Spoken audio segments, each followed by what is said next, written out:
Hi, everybody. I am Nolan Hack. I am a black activist from Los Angeles. I am Derrick. I am a writer, part-time activist, full-time graduate student in Austin, Texas. Hi, I'm Remy. I'm a Lenape, and I work on a lot of Native issues, especially the Mascot issues. Hi, I'm Tanja Burkhard. Sorry, God. Go ahead. Oh, you go ahead. You got it. Go on. Okay. I'm Tanja Burkhard. I'm a black immigrant from Germany and a postdoctoral associate at the University of Pittsburgh, and also engaged in women's rights and specifically black women's rights issues. Hi, I'm Kima Nieves. I'm a Native activist from Virginia. Yeah. Welcome to the Roundtable, everybody. Let's go. Okay, so this is a interesting issue to say the least, because it means it can mean two different things to our two people. Reparations. For one people, obviously there's a bit of a land issue, just a tiny bit.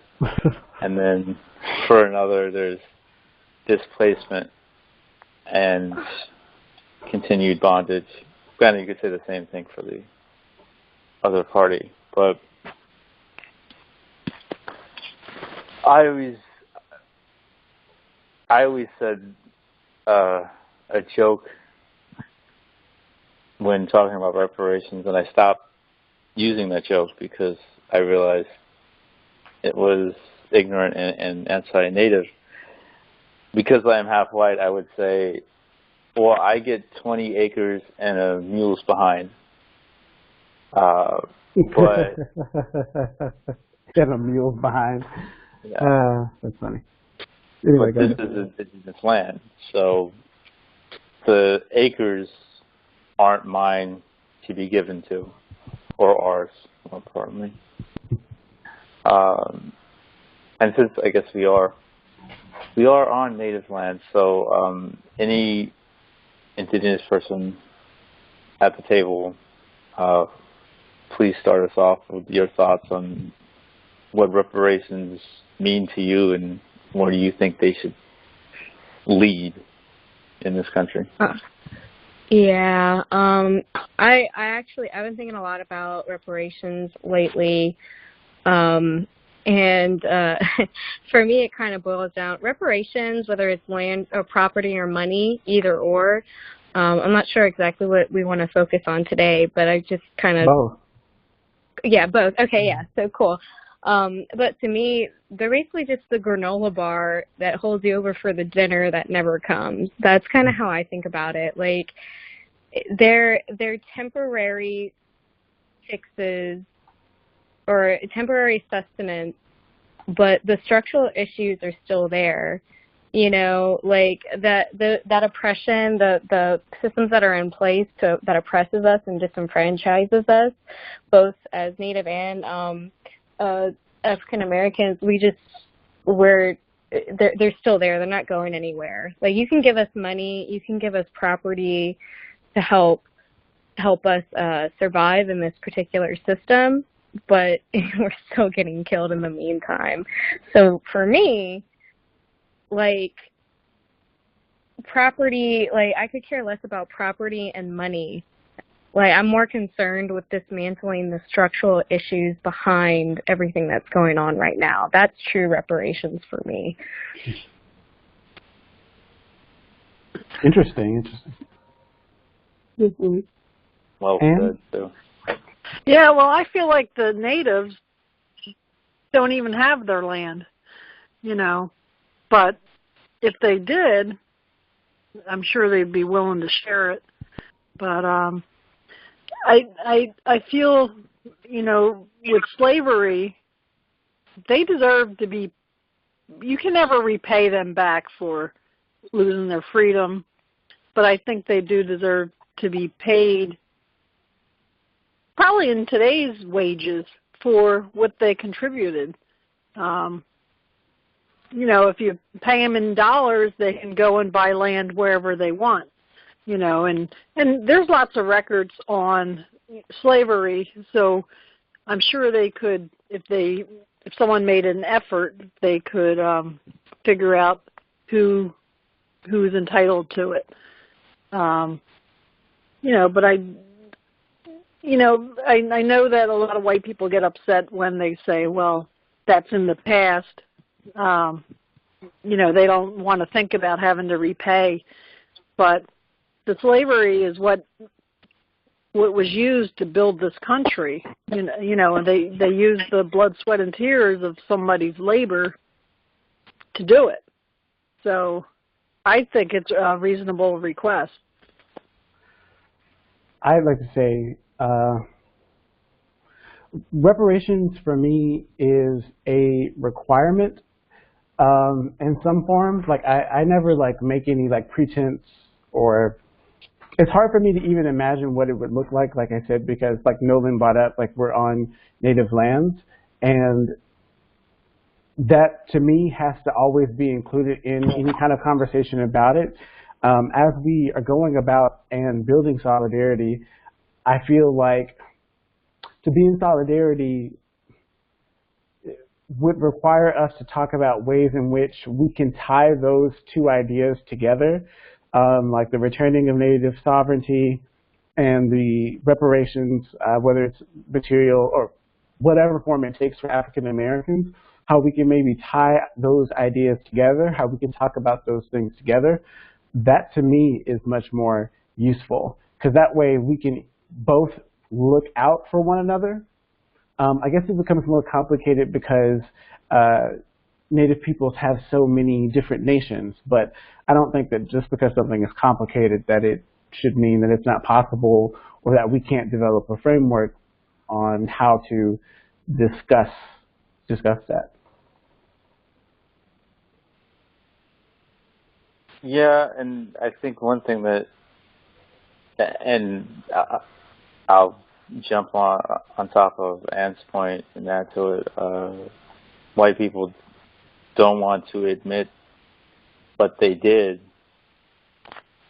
was so horrific, and of course most white people don't know that indigenous people were enslaved as well.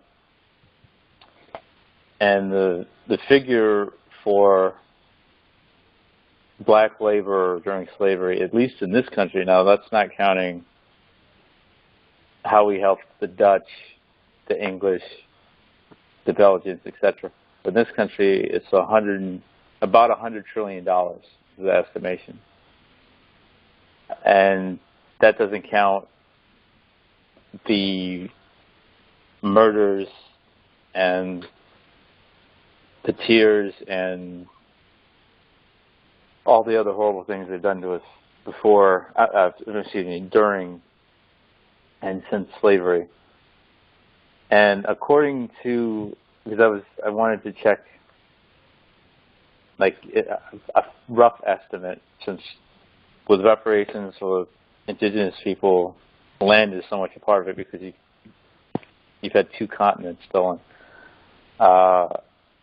According to Farmer's Value Guide, an acre of land in the United States costs about $3,000.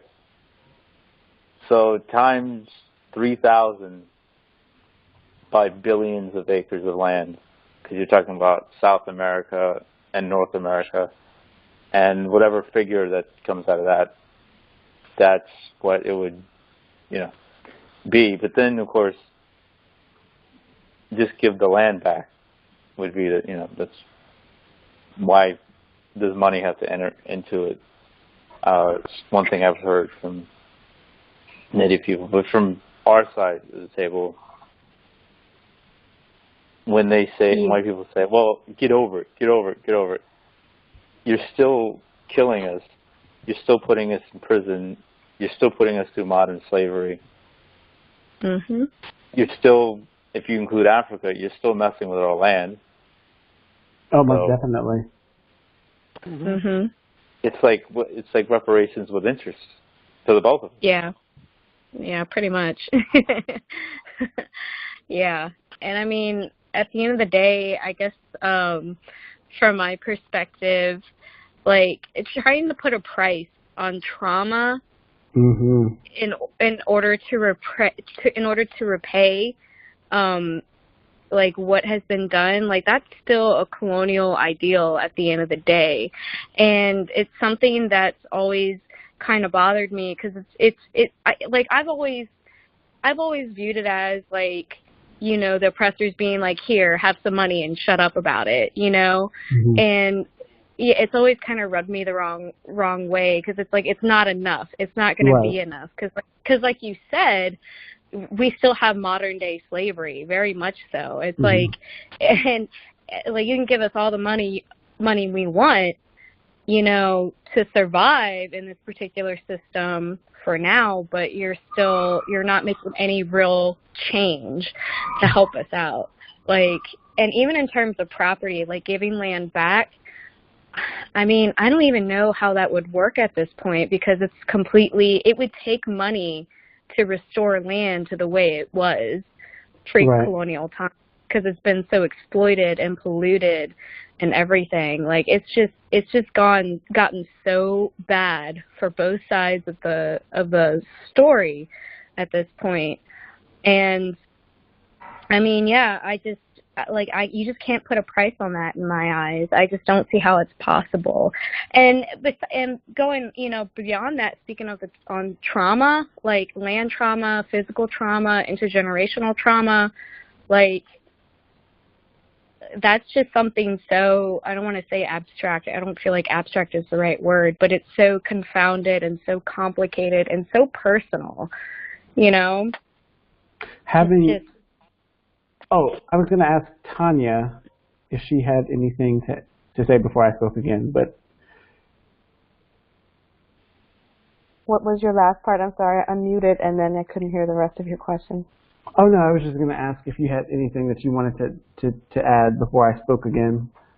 Oh, well, thank you.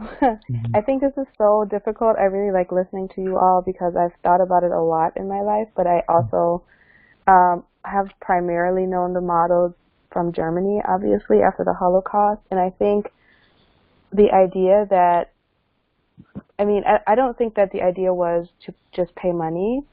I think that the idea was to restructure thought in the country and how an entire country of people understood history and acknowledged their role in it. So in in fourth grade, we started reading books about how we are all collectively guilty for, you know, our ancestors' sins and all of those things. And I think part of the reparations was that this active engagement of generations to come with the past and the acknowledgement and the acceptance of kind of collective guilt in it, no matter what your ancestors' role was, whether or not they were engaged or whatever. So I think the monetary part, I didn't even really know about until much later, how many billions were paid to Jewish families. But I think one can't come without the other. So I think if there were billions of dollars allocated to communities of color and to support Native communities and to support Black communities, I would not be against a granola bar in that sense if that was connected with a complete restructuring of society here. But I don't see that latter part happening. I think that that's so interesting because what you hear a lot is, oh, I'm not responsible for my ancestors. I didn't do this. I didn't do X, Y, and Z. And what I notice about people who say that, they never like cite anything. Like they're never like citing some philosophy, or it doesn't even sound like they're engaging with the thought that they've thought particularly much about. It sounds like a justification or a rationale to absolve themselves from having to reckon with what is required of them to move this conversation forward. That's never been satisfactory for me. I grew up in schools, in really good schools, with teachers who would always say things like that, or who would always say, oh, well, the founders, they were just from a different time. And, that stuff, A, doesn't mesh with how race was created, because these racial categories haven't existed throughout all time and space. I used to hear a lot of they're ignorant. It was just from their time. But if you go and you read Notes on Virginia by Thomas Jefferson, you see him say several times that, no just God could take their side over that of the slaves. Jefferson is not ignorant. Jefferson is a person who is choosing a particular economic system and political system, in the sense of dispossessing natives of land, in favor of his own social and selfish economic needs. And that's what all of them were doing. And so, yeah, I become very, very frustrated when I hear, oh, we're not responsible, and it was just something that they were taught. At some point they were taught it, but they were taught it for a particular reason. Absolutely. And I get really frustrated too with even the more quote unquote liberal white individuals that I speak with about a lot of these things, and they're like, oh well, so something that I hear a lot of the times right now, it's like, oh well, next election we can fix some of these things and blah blah blah, but it's like, you're still not, you're only fixing surface level issues. You're not fixing the structural issues that we really, really need. You guys haven't, because the system is built to keep replicating the same crap over and over again. It was from the very beginning, it was built to enslave and to erase and to kill, people of color. It's just and I think that's partly why they're not engaging when, truly engaging, the way that you're talking about, with this responsibility to break down a lot of the things that are in place. They just truly think that the society that we're living in, the structure that we're living in, is good, that it truly is equal. And I mean, now with everything that's going on with Trump and all of the hellfire that is unleashed, or at least to them the hellfire that they perceive to be unleashed, that's kind of changing now, but there's still that resistance. There's still that resistance to truly break down and do any real direct action to change a lot of these things. It's disheartening. Yeah, I actually think that if somebody's middle class, they don't need, even $5,000, for someone that's middle class or poor, makes a big difference. It's, whether you eat or not. I don't think they'll ever be able to raise the true value of the land and the wages, but a little something would really help people. I don't know how they would divide it up, but I live near Trenton. You drive through Trenton, and the homes, I just can't believe people live in some of these homes. You got roofs with tarps over them. You got houses that look, that are leaning. Some roads you think it's a war zone, kind of like when I went through Flint, Michigan. And Detroit, you had some areas that were so bad, and people are living in those houses, and it's, it's really third world. So, it's just the oppression of keeping people down. And I don't think it would take a lot of money to help people out. And I think they're entitled to it. You hear a lot of things, where they say, oh, it's in the past. They just like to say that just to get you to shut up. They really don't want to talk about it. They just want their white privilege, and and there's actually, a lot of the whites will say, oh well, I'm discriminated against. I don't think so. They don't understand what it is. you know, when they're not judged by their skin color. And they feel like everybody has an equal opportunity, but we know that's not true, because if you look in the prisons, it's predominantly people of color, and it's, you know, poor people that can't afford lawyers.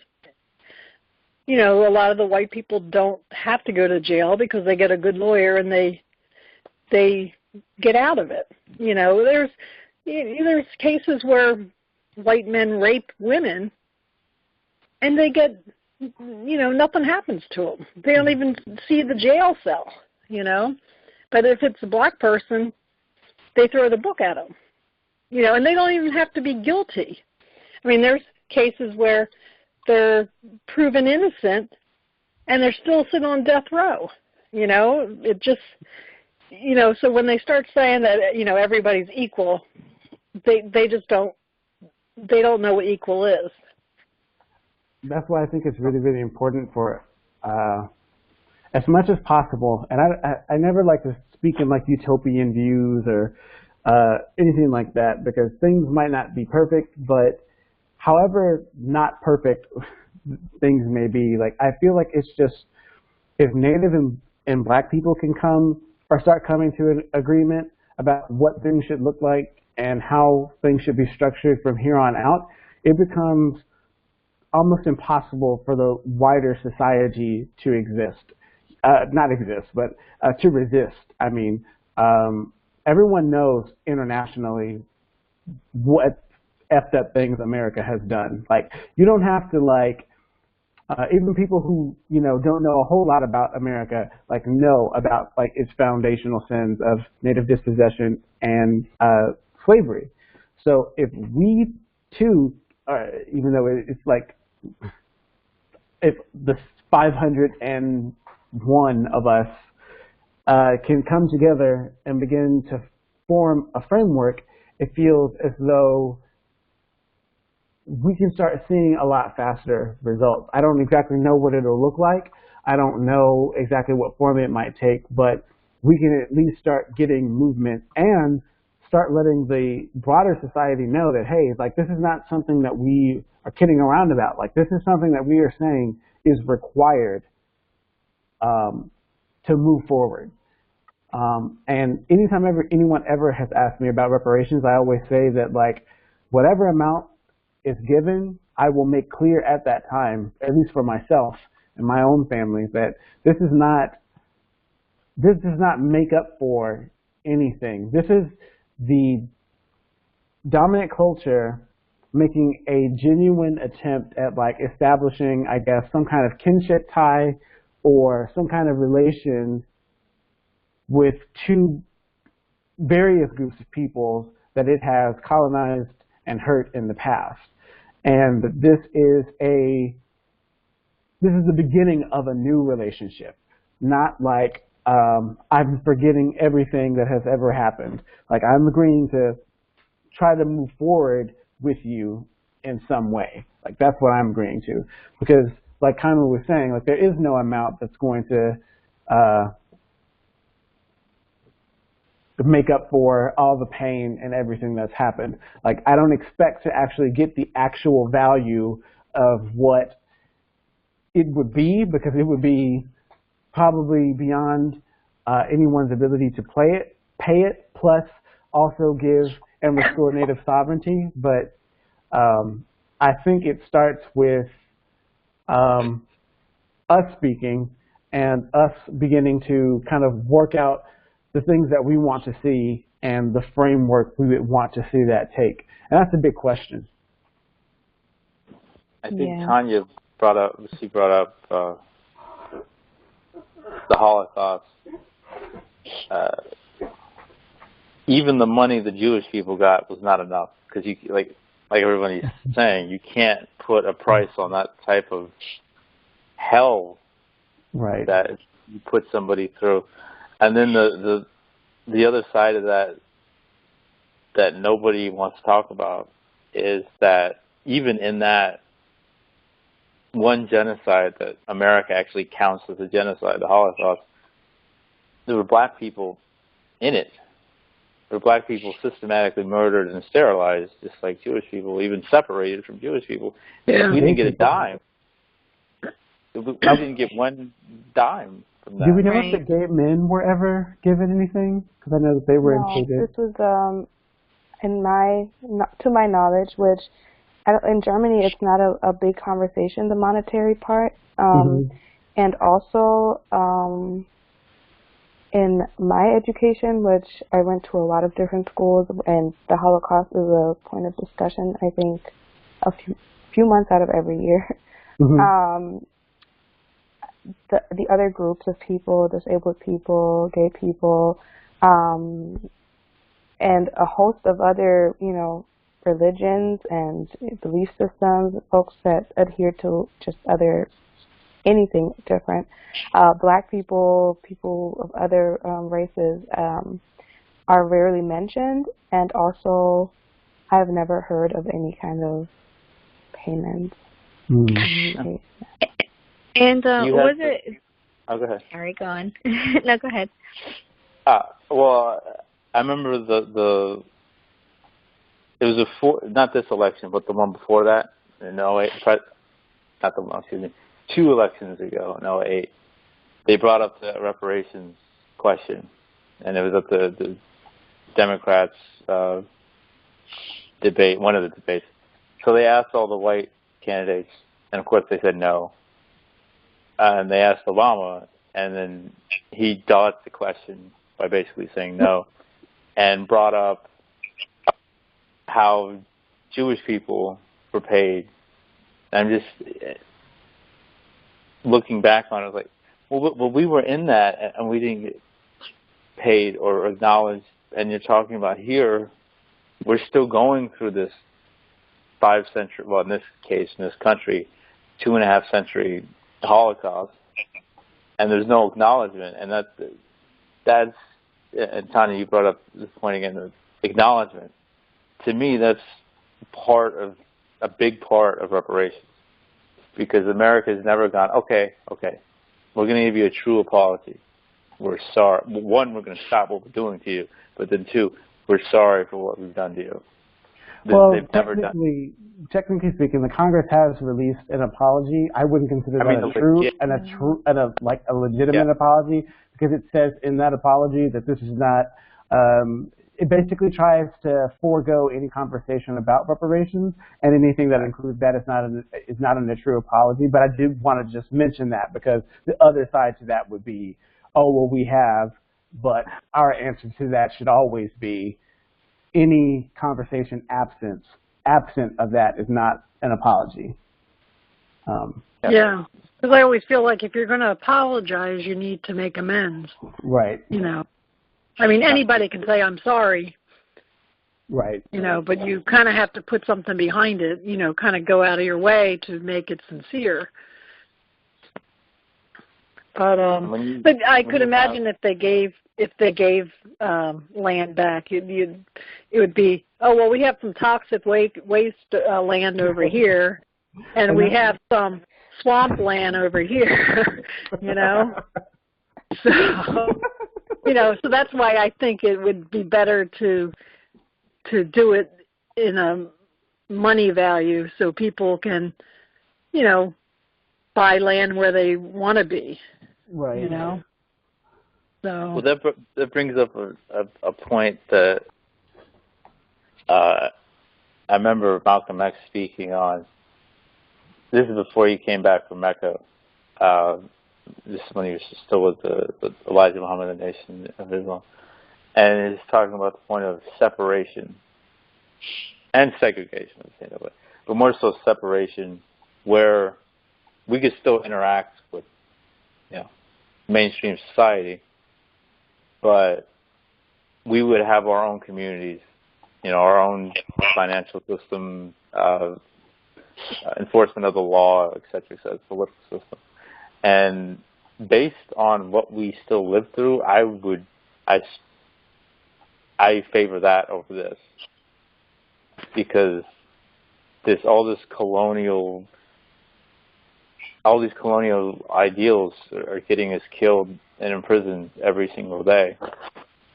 So one thing I wholeheartedly believe, I know Derrick, you know even better than I, from studying it so much, going back to what we did before white people got to Africa, Turtle Island, and going back to what we believed in and what we practiced, both spiritually, politically, you name it, instead of continuing to adhere to this system that keeps systematically oppressing us.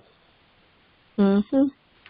So I definitely agree with pretty much everything that you said. The only thing that makes me, I don't want to like build anything that like creates a divide on Turtle Island, because it really seems that Native people lived in a way that was like, this is one continent, like it was open. I'm sure that there were things that you did, maybe if you visited someone else's, you know, territory or land or whatnot, but I wouldn't want there to be any kind of division created just because I feel like that, I don't want to disrupt what has always occurred here, and I want to learn more about what has always occurred here, because I want to live as much as possible in communion with that. I don't want to be a settler who I feel tries to disrupt that. I do want there to be a space where Black people can feel relaxed and at home. And I don't think that that means you can't come here, because there will be Black people who are married to white people. There will be, it's not that I want to keep anyone out. And I have actually thought about how hard is it to like create an incorporated town? Like how hard is it just to move out somewhere and incorporate a town, and like maybe in this town we just don't have the police, or this is how we settle things. I don't know how difficult that would be, but like Turtle Island is such a big place. I can't think that every single, you know, possible space has been taken where we could just like incorporate just like a little town and just live in the ways and have our own local laws and things of that nature. I don't see why more of that doesn't happen. Maybe because today's economy really encourages you to live in cities, like where all the jobs are and all the industry is. So it's really hard for them people to live in like rural areas. Like my grandparents have always lived in like a rural area, and they've always like grown squash and watermelons, and their watermelons are so good, let me tell you. Yeah, grandchild. Yes, you can come on. All of you are actually welcome. My grandfather had this pear tree growing up that one of my uncles cut down in anger because the squirrels would always get the pears. Like we would be ready to get them, but like those squirrels are out there all day, man. Like they knew when they get up early. We had a walnut tree where not one walnut was for us. We didn't have it. Right. So yeah, I think if you asked him, he would probably regret that. But I was looking even on the census at some of my earliest ancestors that I know of, and they're all farmers. Like my people seem to have always been farmers. And so I kind of feel like, and I also feel like that's why we've always, or most of us, the core constituency of us have always been located somewhere near like the Mississippi River. I have an almost like religious relationship with like the Mississippi River.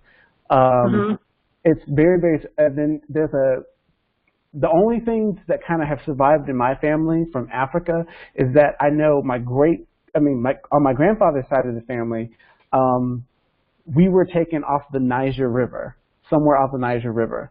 And so I thought about that a lot in terms of my family being always kind of in like the Delta Mississippi River areas, because it means that like we've always opted to live in an area, at least in part, connected with a traditional life way. So I kind of just feel like if you put any of my people somewhere where they can farm, they can survive. So Derrick, Yeah, that makes sense. I had a thought when you were talking, and that's that the thought about when you said the absence of police, which I've heard a lot of people talk about, and I think it makes sense to me, like rationally, because the police are terrible, and I've never had any kind of positive interaction in my entire life with the police. But at the same time, as a woman, I always feel so anxious when someone says that, because I'm like, well, what would actually happen to us, or how would we stay safe? Do you have any thoughts on that? I think that we should be limiting the purview of the police first and foremost. I think that the police handle way too many things. Like, why does, police work. My stepfather was a sheriff before he was in a very terrible accident and had to learn to rewalk, and he left that profession. But it's not that I'm not even totally unsympathetic with the police, even though I recognize their role in this colonial institution.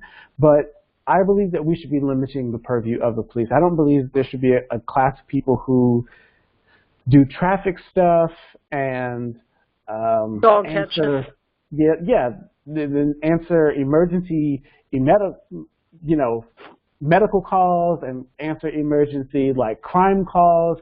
I just don't.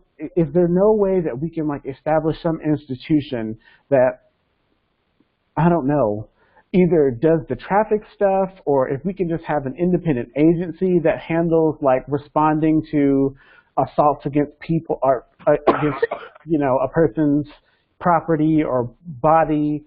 I just feel it's not that we shouldn't have people who respond to those types of things. It's just I don't feel like they should have an unlimited scope and a widening scope throughout our societies in the ways that they do now. It just feels like if they do have body cameras, the body camera footage belongs to the police academy or whatever PD that is. And so I believe that there should be a lot more laws on that.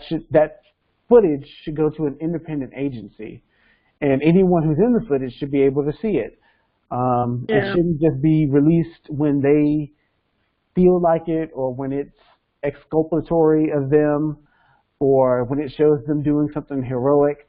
Because right now we have, them turning the police cameras off, and they should be suspended if their camera goes off, or if they block their camera. It should be like an automatic suspension. Right. Well, I think just like the topic at hand, police is. It differs for the two of us only speaking in pre-colonial terms, because I remember reading the Indigenous Peoples' History, I think that's the name of it, of the United States, by Roxanne Dunbar Ortiz, and I'm looking through the book. I don't see the word police anywhere in here. But in Africa, we did have police, quote unquote, police. Did we? Yeah. Even I was bringing up, I remember reading before in parts of the continent we did, but I'm reading now just to refresh my brain. In Nigeria, we did have police, quote unquote police, or whatever we called them, before colonial times. Obviously a little different than the post-colonial police, even in Africa now, or America. But on this continent and the one below it, there weren't any police.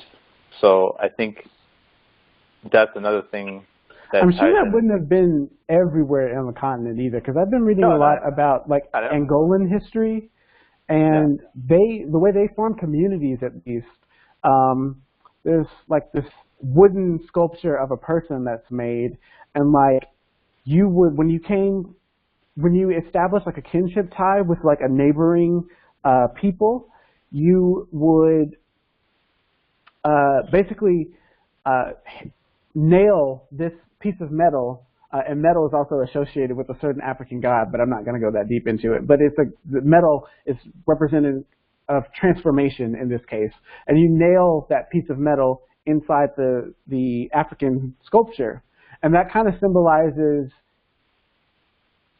if you have a problem with that community, that y'all sit down and you talk about it and you work it out through mediation because you've become a community. That's how we represented things like that.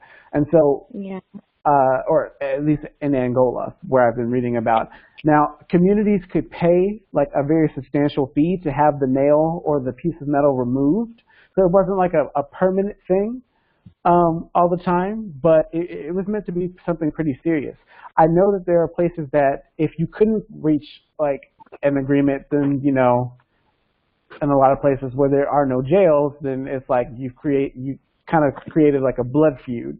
So someone might physically, you know, retaliate out against you, or you could be even sold into slavery, which in West Africa wouldn't have been hereditary. But those are some of the ways in which I also knew people had of reconciling differences, making kin, etc. Yeah, and I guess that in my opinion, if we're speaking about reparations, a big part of structural reparations would be allowing our communities autonomy to govern ourselves, you know, because we really don't have that. Like even the like tribal councils and things like that, like that, it is somewhat autonomous, but it's still under a colonial structure, in my opinion in particular. But pre-colonial times, like a lot of communities did like self-policing, quote unquote, if that's what you want to call it, where like, I mean, I know for the excuse me, Powhatan cultures, like rapists, for example, like it was just unheard of before the settlers got there. And part of the reason why it was so unheard of was because like the punishment was so severe for raping somebody, you know, and like the whole community would shame you, and they would pretty much what do you call it when you ban them? Ostracize them, or like forbid them, send them into exile. Yeah, exile. They would exile them. And you know, I do believe that communal policing is the most effective in a lot of ways. The problem with that is like the way we're set up now, if you're not in like, you know, a very tight-knit community, that's difficult to do because like the society wants us to live so independently now. Like we don't really live in like close quarters anymore. We're all in our own little tiny little houses generally, depending, you know, or we're isolated, and so it makes it harder to do those kinds of things. That's the only drawback. But yeah, I do believe that like the police are just it's just out of control, to be honest, and it's not effective. If you want, if we could get it, if Nolan can get it to focus in on my web camera, I can show you like what an example of the African sculpture looks like. Hold on 1 second.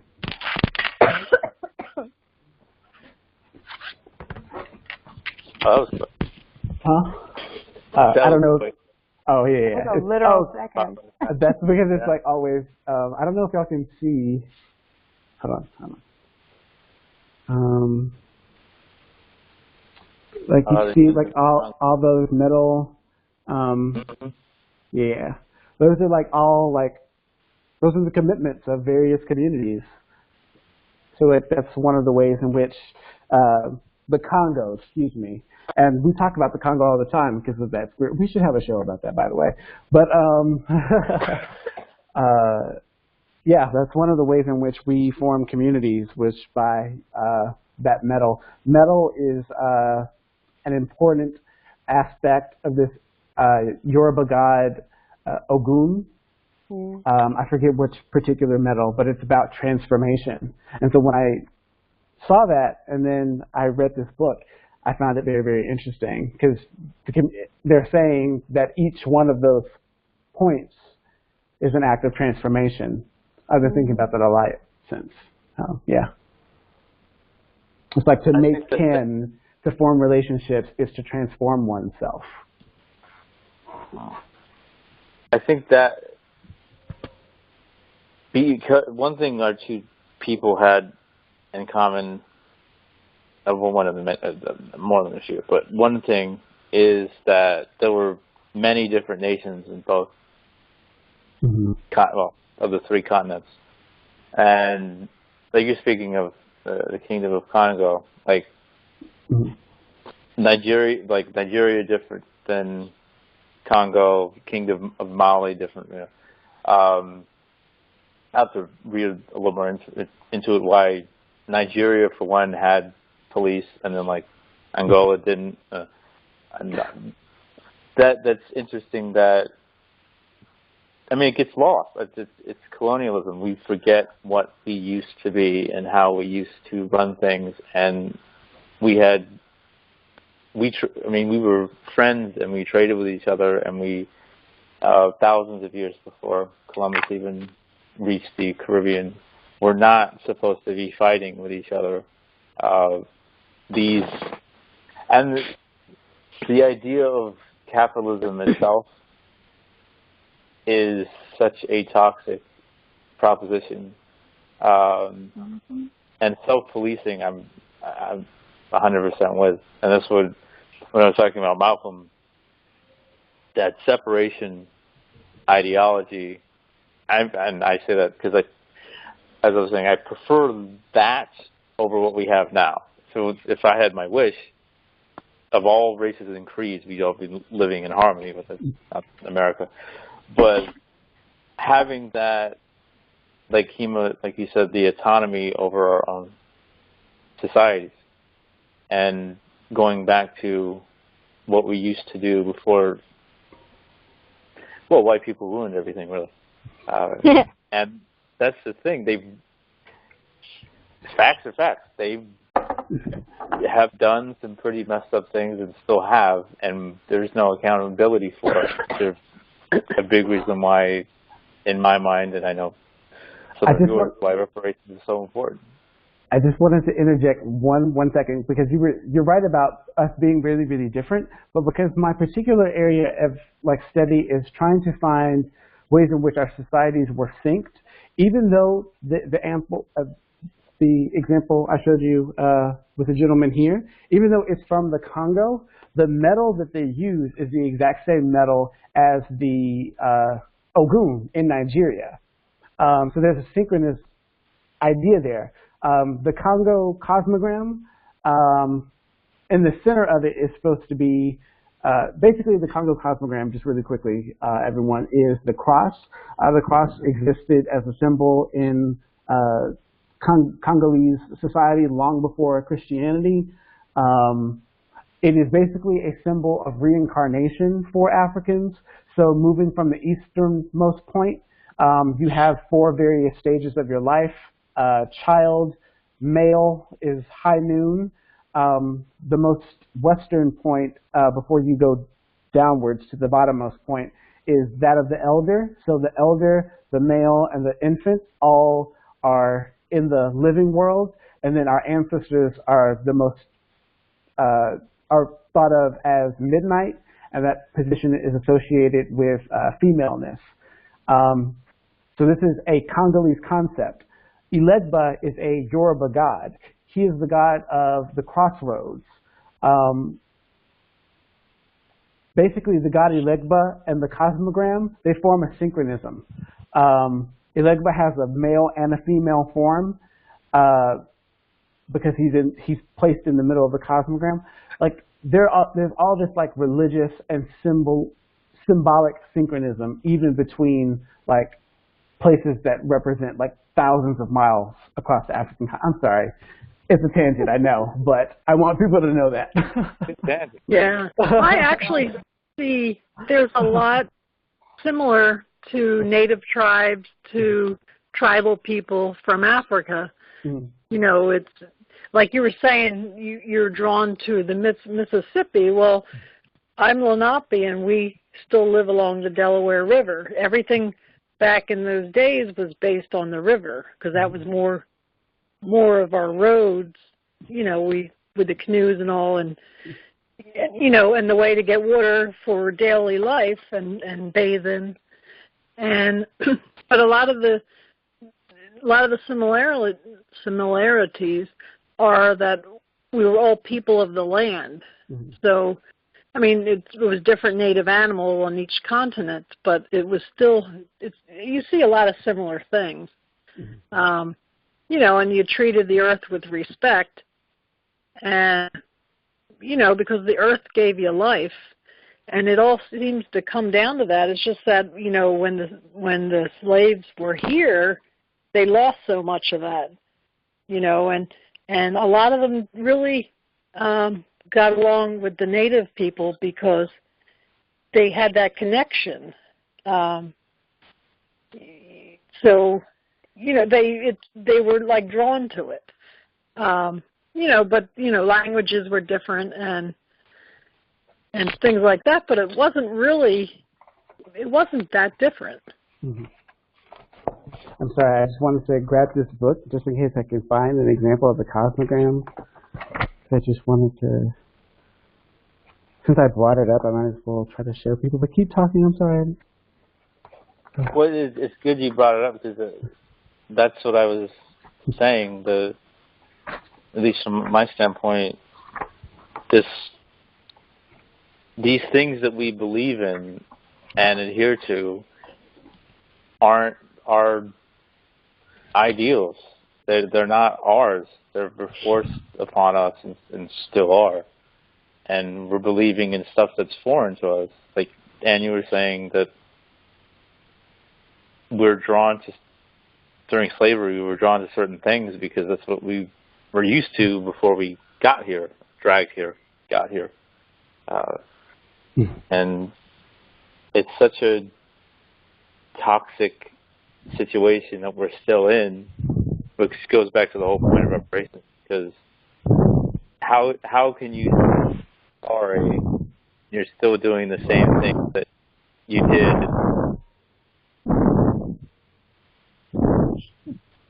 What is, you got a monster? Is there a monster on there? No, I'm just, okay, keep going. I'm going to get it, because I've promised it to people now. Well, I just feel like, you know, it was just, it's a tribal community, you know, in Africa and in Turtle Island. It was, from what I see, going back before slavery, you know, you had your, you know, it was more tribal. Centralized. It's the way the founding fathers, but the way we the people, you know, for the people, by the people, that was African and Native society. Literally, the people governing right the country, the nation. And that's why I tell people that they need to stop using like tribalism as a pejorative, because tribes are groups of people who have come together and said, hey, we want to form in a relationship, and they've discussed the various means in which they're going to renew that relationship over time. Like, it's not this thing, people use it as a way to say, oh, well, you're just going to your little camp and then this person is going to their little camp. But in reality, tribes are groups of people who have decided that they want to be related to one another and are renewing that over a period of time. Like, that's not a pejorative. That's not a discredit to them. Yeah, well, like here on Turtle Island, it's, you know, a tribe is basically a family group. That's, you know, I'm not trying to offend or anything, but that's, you know, it's people that were related, you know, different clans, but, you know, the same tribe, or you can call it a nation. But, you know, I know like in Africa there was different areas, different groups of people. And I'm talking about pre-slavery. And we were, another thing we were so simple. We did have our own nations, and it was. That's one thing that makes me, just drives me nuts, because I mean, I'm glad to Derrick, you know what region your family came from. I don't know exactly That's where. only one region. That's only one region for one part of my family. So. Oh, yeah. Yeah. Well, I know where one half is from because that's my white half. It's Germany and Holland, but I don't know where we came from. All I know is West Africa. I don't know which spot, which nation, which people, which exact political ideology, which faith or lack thereof that my ancestors practiced. But there lies the destruction that is colonialism. Well, I was reading genetically that, I mean, there's been so much, and you have to be careful again with genetics tests, as I was trying to explain to someone earlier this week, but most African Americans really are a good mixture of all of the major groups that came. So it's really not incorrect to probably assume that you have relations to all of them or most of them that came over. I think that there's a good reason to argue for the incorporation of, say, Yoruba deities as well as Angolian and Congo means of spirituality into our diasporic culture that we continue on here, because those are the major things that survived. The cosmogram is like carved into slave enclosures. The Yoruba gods, like Oshun, for example, is one of Cuba's patron deities just because of that culture's connection with, Afro-Indigenous cultures and the synchronization of it there. You also see the same thing in Brazil and other parts of Latin America, places where the Yoruba deities exist. So I think that there's a good argument. And clans also in Africa and tribes were also family groups, but they weren't necessarily limited to family groups. Union in the first half of the 20th century does something that's really profoundly important beyond just bargaining. That's something I was listening to earlier. It's a way Derrick's trying to learn while we're doing Always. You brought his professor along. Sorry about that. Good. I can't get the cosmogram. We'll probably have to do that on another show.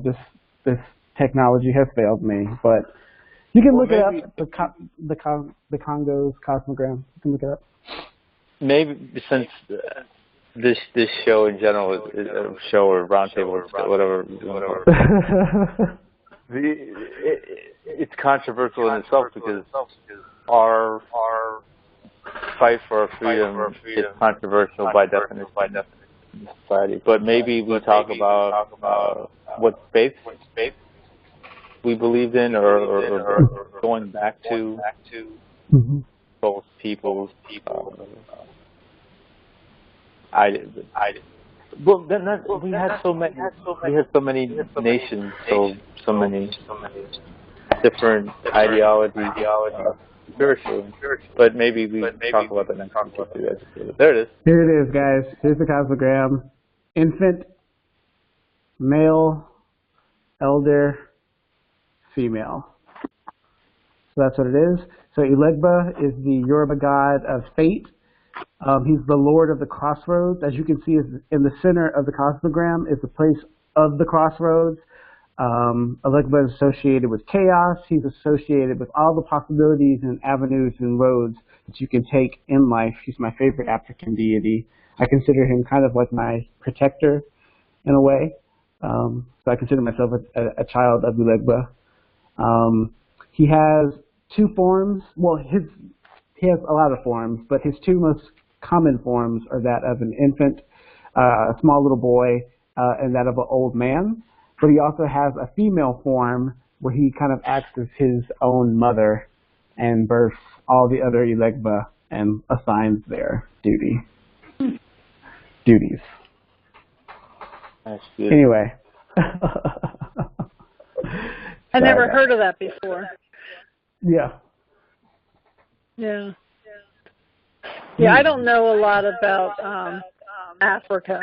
I mean, I know a lot about native culture. Mm-hmm. Well, we want to hear about both. I want to have a lot more discussions about our respective cultures just in general. I have this. Yeah, I'm willing to learn. Yeah, me as well.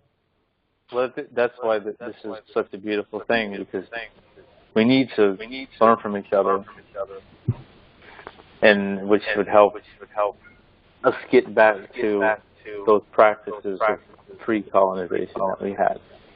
And I mean, we could discuss it during the week. I mean, we could see it. I know religion's a touchy subject, but it is interesting to know what we believed in before all this stuff happened. Most definitely.